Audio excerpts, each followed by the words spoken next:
साथियों नमस्कार। इन दिनों महंगाई भत्ता और महंगाई राहत काफी चर्चा का विषय बना हुआ है, क्योंकि इसके दो प्रमुख कारण हैं। एक तो 8th सेंट्रल पे कमीशन जो कि 1 जनवरी 2026 से लागू होना है। यह चर्चा की जा रही है कि क्या डीए बेसिक पे में मर्ज होगा, क्या डीआर बेसिक पे में मर्ज होगा, या बेसिक पे डीए और डीआर में मर्ज होगा। और दूसरा 1 जनवरी 2025 से बढ़ने वाले डीए और डीआर का भी इंतजार है। साल में 2 बार डीए और डीआर बढ़ता है। पिछली बार 3% की बढ़ोतरी हुई थी, जिसके बाद 50 से 53% हो गया था, और इस बार अटकलें लगी हुई हैं कि 2% बढ़ेगा या 3% बढ़ेगा। अभी हाल ही में केंद्रीय कैबिनेट की मीटिंग खत्म हुई, लेकिन उस मीटिंग में डीए और डीआर को लेकर के कोई फैसला नहीं लिया गया। लेकिन उम्मीद की जा रही है कि मार्च खत्म होते होते 1 जनवरी 2025 से बढ़ने वाले महंगाई भत्ते और महंगाई राहत की घोषणा कर दी जाएगी। अब अटकलें हैं कि क्या 2% बढ़ेगा या 3% बढ़ेगा। दोस्तों, all India consumer price index और इंडस्ट्रियल वर्कर के आंकड़ों को देखने के बाद ये कहा जा सकता है कि 3% भी बढ़ सकता है, और पिछले रिकॉर्डों को उठा के देखें तो ये भी कहा जा सकता है कि 2% भी बढ़ सकता है। अब 2 बढ़ाएगी सरकार या 3 बढ़ाएगी, ये तो सरकार के फैसले के ऊपर निर्भर करता है। अब बात कर लेते हैं मेन मुद्दे की कि क्या 8वें वेतन आयोग से पहले बेसिक पे में डीए और बेसिक पेंशन में डीआर मर्ज होगा। इसके ऊपर सरकार की तरफ से जवाब आ गया है, और फाइनेंशियल एक्सप्रेस की रिपोर्ट बताती है वित्त राज्य मंत्री पंकज चौधरी ने राज्यसभा सांसद जावेद अली खान के सवाल का लिखित जवाब देते हुए कहा है कि 8वें वेतन आयोग से पहले महंगाई भत्ते को बेसिक सैलरी या पेंशन में मर्ज करने की उसकी कोई योजना नहीं है।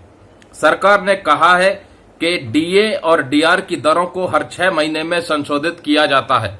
यह संशोधन all India consumer price index यानी AICPIW के आधार पर किया जाता है, जिसे लेबर ब्यूरो, श्रम और रोजगार मंत्रालय द्वारा जारी किया जाता है।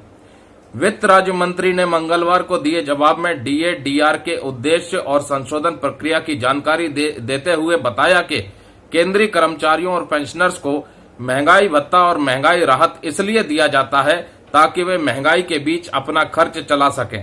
उन्होंने बताया कि यह कर्मचारियों पेंशनर्स को महंगाई के असर से बचाने का एक तरीका है, ताकि उनकी बेसिक सैलरी और पेंशन की परचेजिंग पावर बनी रहे।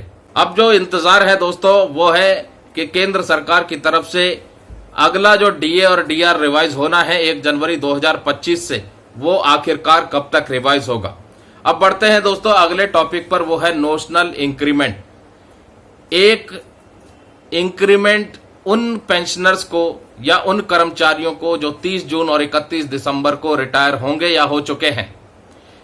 बहुत ही गंभीर ये विषय है, और गंभीरता से लेते हुए इस विषय को माननीय सर्वोच्च न्यायालय ने अपने आदेश दे दिए हैं। अब सुप्रीम कोर्ट का आदेश आ चुका है।